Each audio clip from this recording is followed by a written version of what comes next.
Subscribe to our channel by clicking the subscribe button. Click the bell button and enjoy the latest uploads from our channel.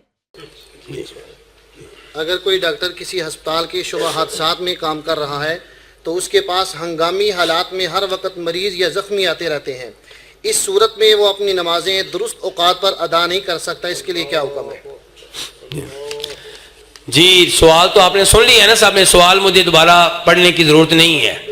اللہ تعالیٰ جزائے خیر دے اس بھائی کو جو نماز کی اتنی فکر کرتا ہے۔ میرے بھائی ڈیوٹی کب شروع ہوگی؟ مثال کے طور پہ آپ کی ڈیوٹی شروع ہوئی ہے ظہر کے بعد، تو ظہر کی نماز کے ساتھ ہی آپ عصر کی نماز پڑھ لیں۔ شرط یہ ہے، عام فتویٰ نہیں، دھیان سے، شرط یہ ہے کہ صورتحال وہی ہو جو آپ بتا رہے ہیں، یعنی کہ آپ کا تجربہ یہ کہتا ہے کہ سورج ڈوب جائے گا، درمیان میں مجھے نماز پڑھنے کے لیے 5 منٹ نہیں ملیں گے۔ اگر یہی صورتحال ہے کہ عصر کی نماز قضا ہو جائے گی تو پھر آپ اس کو ظہر کے ساتھ جمع کر سکتے ہیں ان حالات میں۔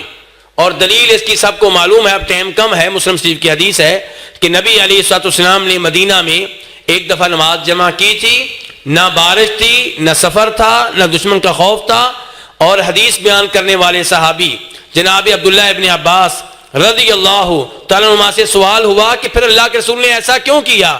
فرمایا اراد اللہ یحرج امتہ، آپ نے ایسا اس لیے کیا تاکہ آپ کی امت کسی حرج میں نہ پڑے، کسی مشقت میں نہ پڑے۔ یہاں سے علماء کرام نے مسئلہ اخذ کیا ہے کہ اگر ہر نماز اپنے ٹائم پہ پڑھنا کسی کے لیے ممکن نہ رہے، اگر اس کو آپ یہ کہیں کہ نماز ٹائم پہ ہی پڑھیں گے تو مشقت میں پڑ جائے گا، جیسے یہ ڈاکٹر صاحب ہیں، اب وہ مشقت میں پڑ جائیں گے کہ مریض سنبھالوں کہ نماز پڑھوں۔